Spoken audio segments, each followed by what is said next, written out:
3 scary true Walmart horror stories. Story 1, The Overnight Restock. My name is Elijah, and I was 23 years old when this happened. I was working the overnight restock shift at a Walmart supercenter in Shreveport, Louisiana, unloading pallets and stocking shelves from 10 p.m. until 7 a.m. It was a Wednesday night in early March, around 2:15 in the morning, when I was working alone in the furniture section at the far back corner of the store, and I heard something that made me freeze. Breathing. Heavy, laboured breathing coming from inside one of the display sheds we had set up for the spring garden season. The store had been closed for over 4 hours, and every employee was accounted for in other sections of the building. Before I continue, make sure you hit that subscribe button and leave a comment telling me where you are watching from. Because what I found in that display shed is something that still keeps me awake at night. The Walmart I worked at was one of those massive supercenters that sold everything from groceries to furniture to automotive supplies. The building was enormous, probably over 200,000 square feet, with aisles that seemed to stretch on forever. During the day, it was constantly busy, hundreds of customers flowing through at any given time. But at night, after the store closed at 11, it transformed into something else entirely. A vast, quiet space filled with shadows, and the low hum of refrigeration units. The kind of place where sounds traveled strangely, and you could walk for 5 minutes without seeing another person. I had been working overnight shifts there for about 8 months. The job was straightforward. Unload the trucks that arrived around midnight break, down the pallets, stock the shelves, and make sure everything was ready for the morning crew. The work was physical, but mindless, which I actually liked. I could put in my earbuds, listen to music or podcasts, and just zone out while I worked. That Wednesday night started like any other. I clocked in at 10, grabbed my equipment, and headed to my assigned section. The overnight team was maybe 15 people, total, spread across a store the size of a small airport. Communication happened through walkies, and you might go hours without physically seeing another coworker. My assignment that night was the furniture and outdoor living section, which was located in the far back corner of the store. This was the most isolated area of the building, separated from the main retail floor by a wide aisle and a half wall of shelving. The section included patio furniture grills and a display area where we had set up several outdoor storage sheds to show customers what they would look like assembled. I was working on a pallet of patio chair cushions around 2 a.m. cutting open boxes and hanging them on display hooks. The section was completely quiet, except for the distant sound of a floor buffer somewhere on the other side of the store. Most of my co-workers were in grocery or electronics hundreds of feet away. At 2:15, I finished the cushion display and moved toward the shed area to check if any of them needed restocking with display items. We had 3 sheds set up, ranging from a small tool shed to a larger storage unit that was big enough to walk into. I was about 10 feet from the largest shed when I heard it. Breathing. Not my breathing, someone else's. Heavy and slow, coming from inside the display shed. I stopped walking, listened. The breathing continued, rhythmic, almost like someone sleeping. But that was impossible. The store had been closed for hours. All employees were checked in through the time clock system. No customers should have been in the building. I stood there for maybe 30 seconds, trying to convince myself I was imagining things. Maybe it was an air vent. Maybe it was some piece of equipment I was not familiar with. Maybe the shed was near an HVAC duct that made strange sounds. But I knew what breathing sounded like, and this was breathing. I pulled out my walkie and called for Marcus, the overnight supervisor. I kept my voice low, barely above a whisper. I told him I was in the outdoor section, and I thought there might be someone in one of the display sheds. I asked him to come back and check it out with me. He said he was on the other side of the store, helping unload a truck, but he would head my way. He told me to stay put and not approach until he got there. I stayed put, but I kept watching the shed. It was about 8 feet tall, maybe 6 feet wide, made of that fake wood resin material. The door was closed, but not locked. A small window on the side was covered with a promotional sticker from the inside. For about 2 minutes, nothing happened. The breathing continued soft, but unmistakable. I stood there in the quiet of the store, my heart beating faster than it should have been, waiting for Marcus. Then the breathing stopped. The silence that followed was somehow worse. I stared at the shed door, waiting for it to open, waiting for someone to come out. Nothing moved. Marcus arrived about 3 minutes later, approaching from the main aisle. He was a big guy, former linebacker, not someone who scared easily. I pointed at the shed and told him what I had heard. He nodded, pulled out his flashlight and walked toward the door. He knocked once, announced himself as store security, asked whoever was inside to come out immediately. Silence. He grabbed the door handle and pulled it open. The inside of the shed was dark. Marcus shined his flashlight inside, and I heard him make a sound, a sharp intake of breath surprise, and something else. He stepped back and told me to call the police. His voice was different now, tight, controlled. The voice of someone trying not to show fear. I asked him what was in there. He did not answer. He just kept his flashlight pointed at the interior of the shed and told me again to call the police. I called. While I was on the phone with the dispatcher, giving her our location and explaining the situation, I moved around to get a look inside the shed. What I saw made my stomach turn. Someone had been living in there. There was a sleeping bag on the floor, crumpled and dirty. Empty food wrappers scattered around. Water bottles, some empty, some filled with something yellow that I did not want to think about. A small backpack stuffed with clothes, and on the walls, photographs. Dozens of photographs printed on regular paper and taped to the inside walls of the shed. The photographs were of Walmart employees, people I recognized, co-workers.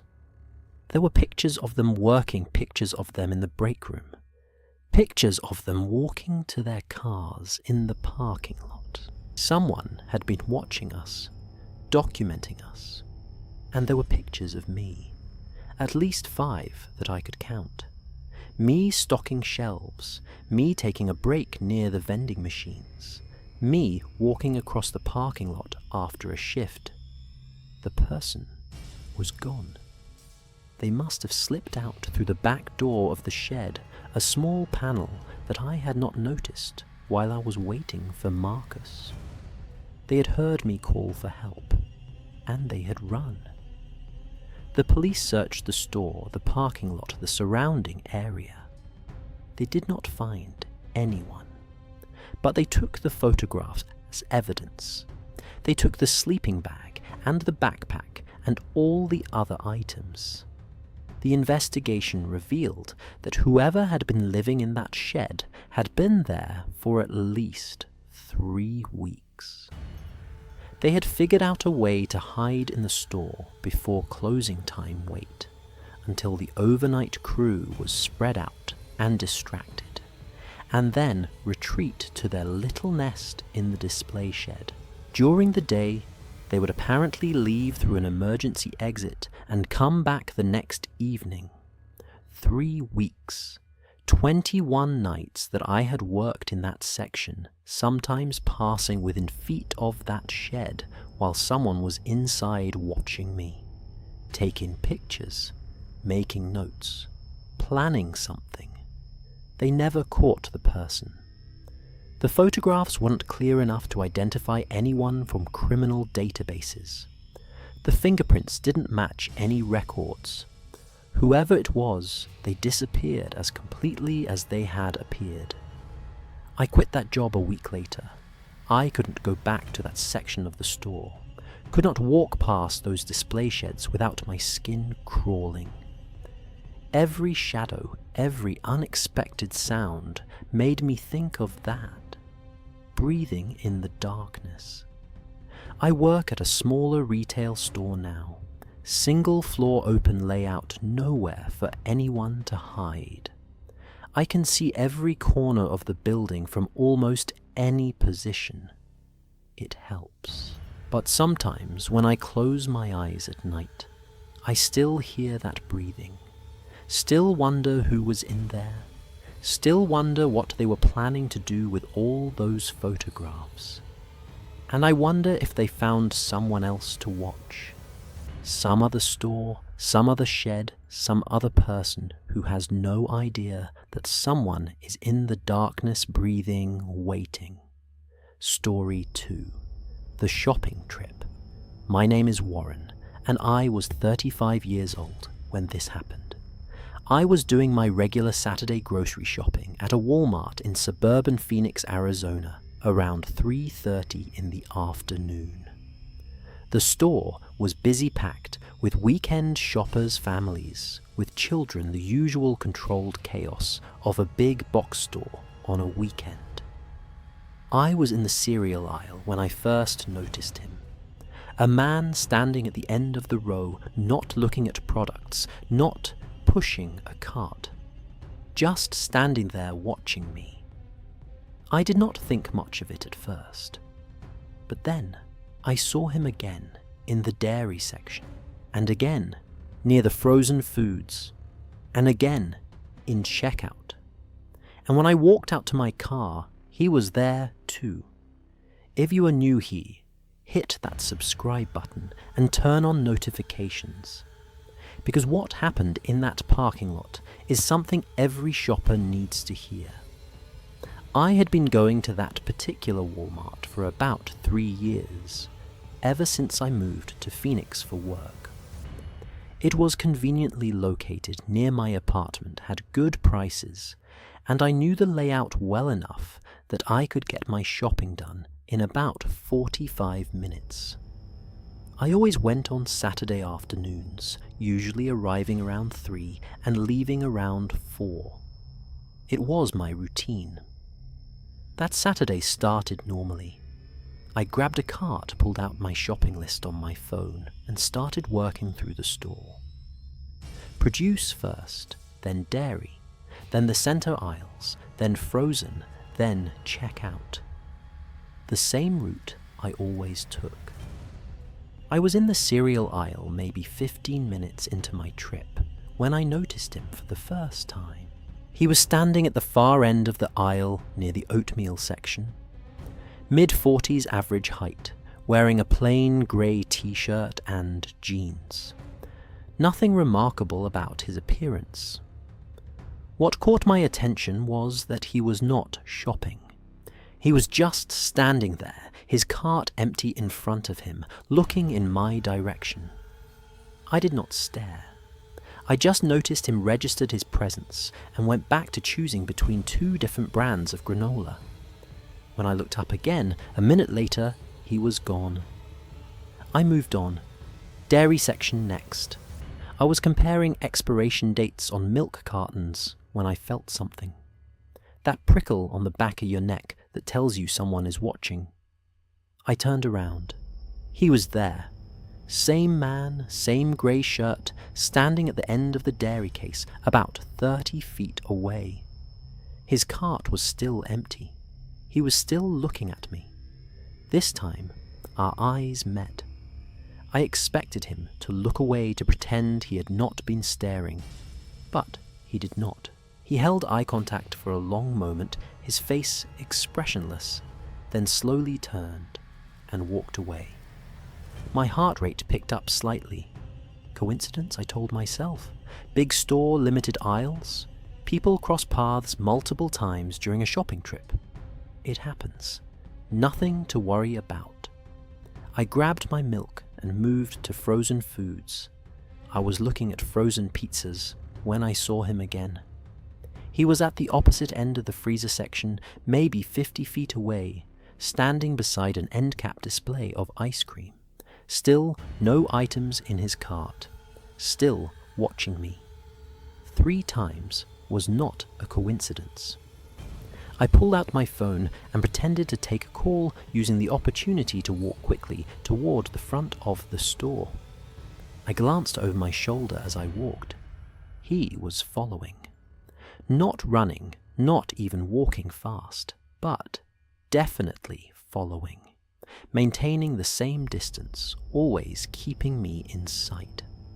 I found a store employee, a young woman restocking shelves near the pharmacy. I told her there was a man following me through the store, that I felt unsafe.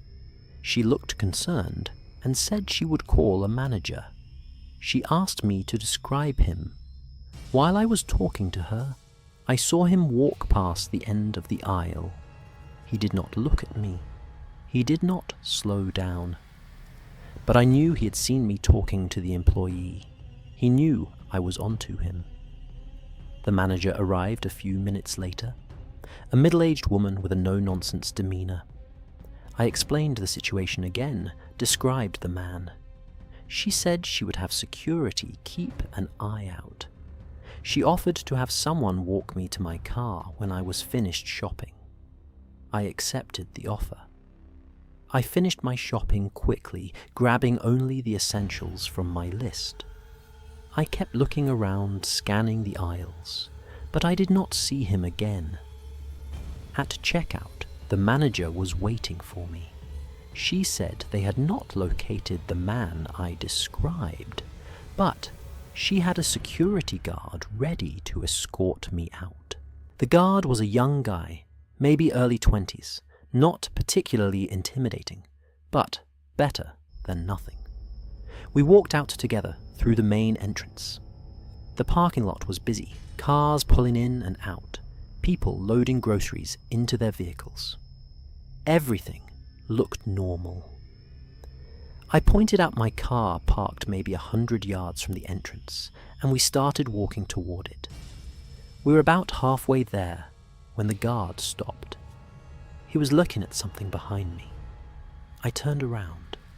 The man in the grey shirt was standing next to a pickup truck about 4 rows over. He was not getting into the truck. He was not loading groceries.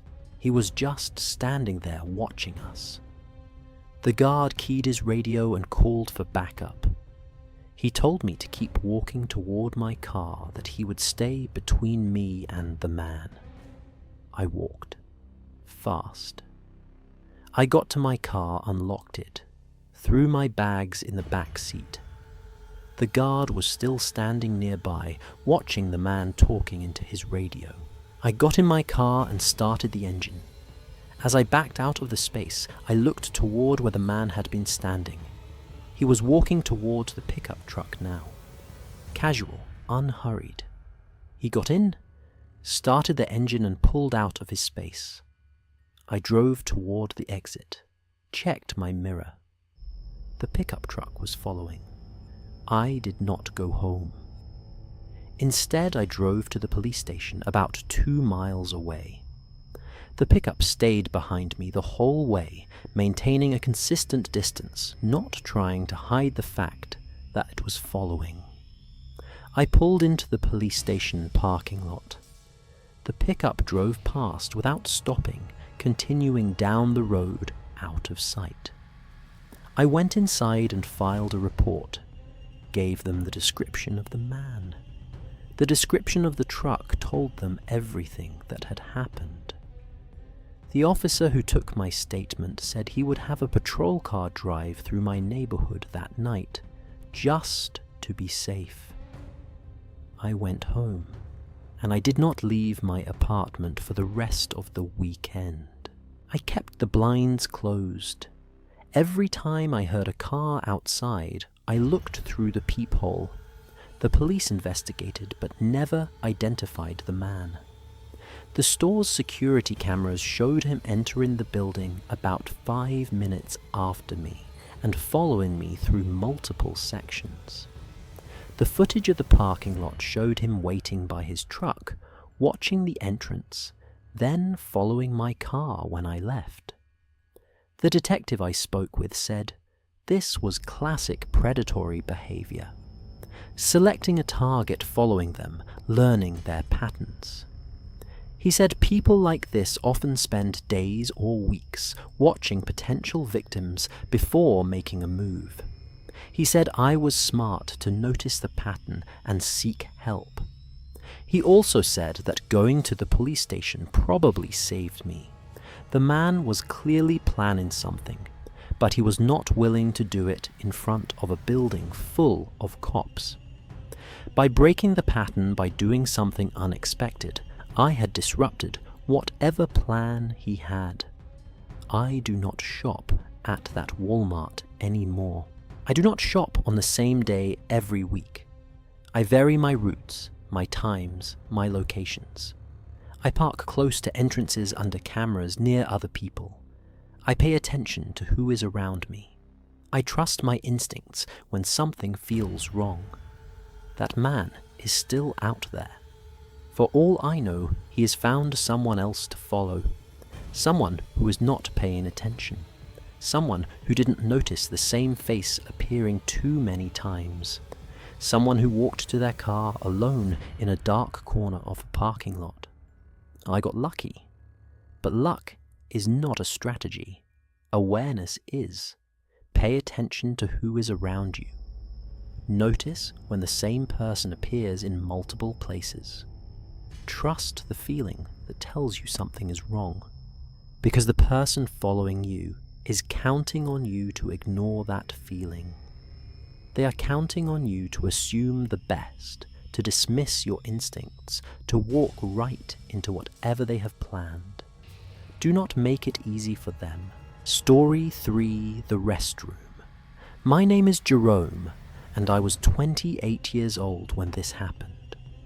I was on a road trip from Memphis to Dallas, driving through Arkansas, when I stopped at a Walmart supercenter off Interstate 40 to use the restroom and grab some snacks. It was around 9:15 p.m. on a Thursday night, and the store was moderately busy. Nothing unusual, just people doing their evening shopping. I walked to the restrooms at the back of the store, pushed open the door to the men's room and stepped inside. What I found in there made me back out immediately, my heart pounding, my hands shaking. And what happened in the next 10 minutes almost got me killed. Make sure you subscribe and hit that notification bell, because this story is a warning about trusting your instincts in unfamiliar places. I had been driving for about 4 hours, and I needed a break. My bladder was full, my legs were stiff, and I wanted to grab some chips and a drink for the rest of the drive. The Walmart was right off the highway, easy access, well lit. The kind of stop you make 100 times on road trips without thinking twice about it. I parked near the entrance and walked inside. The store was busy enough, maybe 50 or 60 customers, visible on the main floor, employees restocking shelves and helping people. Normal Walmart on a weeknight. I headed straight for the restrooms, which were located at the back of the store near the pharmacy and the vision center. The hallway to the restrooms was about 30 feet long, with doors for the men's room and women's room facing each other. I pushed open the men's room door and stepped inside. The first thing I noticed was the smell. Metallic and sharp. It took me a second to place it, but when I did, my stomach dropped. Blood. The restroom smelled like blood. The second thing I noticed was the man standing at the sink. He was facing the mirror, his back to me, washing his hands. Except, he was not just washing his hands, he was scrubbing them. Hard. The water running into the sink was pink. I froze in the doorway. The man had not noticed me yet. I could see his reflection in the mirror. His face was calm focused, like he was doing something perfectly ordinary. His shirt had dark stains on the sleeves. I took a step backward. The door behind me had not fully closed yet. I could still get out. I could still pretend I had not seen anything. Then he looked up. Our eyes met in the mirror. For a moment, neither of us moved. I could see him processing the situation. A stranger in the doorway. Someone who had seen him. Someone who knew. He turned around slowly. His hands were still wet water, dripping onto the tile floor. The stains on his shirt were more visible now. Definitely blood. He smiled. It was not a friendly smile. It was the smile of someone who had just realized they had a problem and was figuring out how to solve it. He said I should come in and close the door. He said it would be easier if I cooperated. I ran. I turned and sprinted out of that restroom down the hallway toward the main floor of the store. I heard him behind me, his footsteps pounding on the tile, but I did not look back. I burst onto the main floor and nearly collided with an elderly woman pushing a cart. I dodged around her and kept running toward the front of the store, toward the registers, toward people and cameras and safety. I found an employee near the electronics section and grabbed his arm. I was talking fast, probably not making much sense, telling him there was a man in the bathroom, blood everywhere. Something terrible had happened. The employee looked confused and alarmed. He pulled out his walkie and called for security. I looked back toward the restroom hallway. The man was not there. He had not followed me out. Security arrived within a minute. 2 guards, both of them, looking skeptical at my story.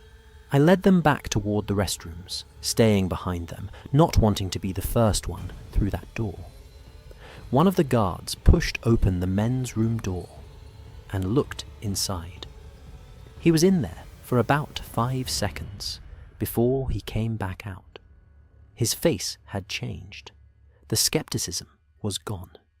He told his partner to call 911. He told me to come with him to the front of the store. He told me not to go anywhere. The police arrived about 8 minutes later, then more police, then paramedics. The restroom was cordoned off with yellow tape. Customers were being directed away from that section of the store. I gave my statement to a detective in the store's break room, described the man, what I had seen, what he had said to me.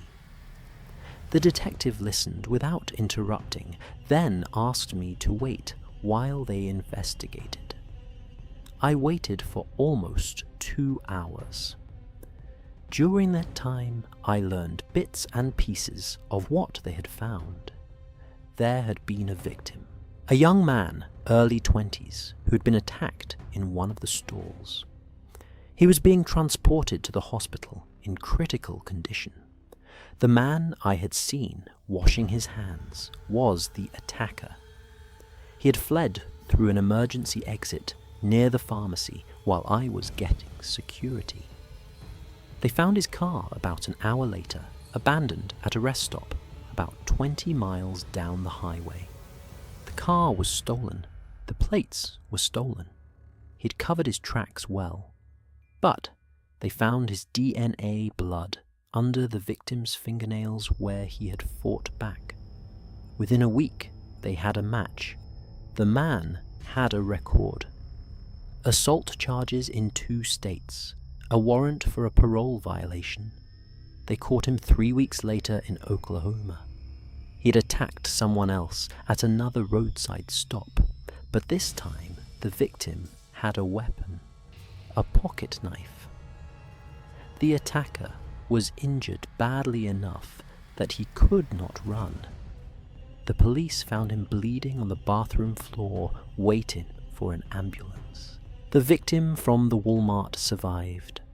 I learned that from the detective who followed up with me a month later. Critical condition, but he pulled through. He would have lifelong complications, but he was alive. I think about that night often, the smell of blood when I opened that door. The pink water running into the sink, the calm expression on the man's face as he scrubbed his hands, the smile when he realized I had seen him. I think about what would have happened if I had not run, if I had frozen, if I had done what he asked and closed the door. The victim in that stall had been attacked without warning. I walked in during the aftermath. If I had stayed, I would have become part of that aftermath. I do not use public restrooms alone anymore. Not at rest stops, not at highway Walmarts, not anywhere that I cannot see the exit and have a clear path to safety. If I absolutely have to use one, I check the stalls first. I look for feet. I listen for sounds. I trust my instincts if something feels wrong. That detective told me I was lucky. He said my instinct to run probably saved my life.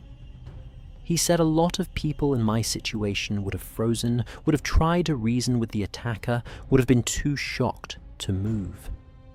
I was not brave that night. I was terrified. The only thing I did right was listen to my fear and let it propel me out of that room as fast as my legs could carry me. Fear is not weakness. Fear is survival. Your body knows when you're in danger, and it gives you the tools you need to escape. The surge of adrenaline, the tunnel vision, the absolute clarity about what you need to do. Listen to that fear. Do not rationalize it away. Do not tell yourself you are overreacting.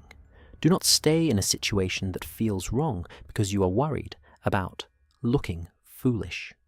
Run first. Explain later. Be alive to feel embarrassed about it, because the alternative is being the person who did not run, the person who stayed, the person who found out exactly what that man with the bloody hands was planning to do next. Those were 3 scary, true Walmart horror stories. These massive stores are places we visit constantly, pushing our carts through familiar aisles, using the restrooms without a second thought, walking to our cars in sprawling parking lots. We feel safe because of the bright lights and the security cameras and the crowds of other shoppers. But as these stories show, that sense of safety can be an illusion. The display sheds where someone can hide for weeks, watching and photographing employees.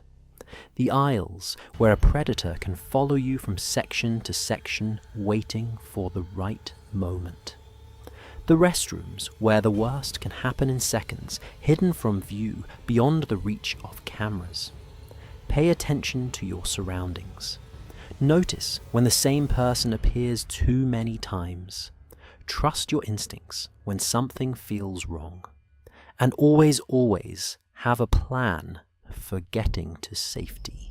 Because the person watching you is counting on you to be distracted. They are counting on you to assume the best. They are counting on you to walk right into danger without even noticing. Do not give them that opportunity.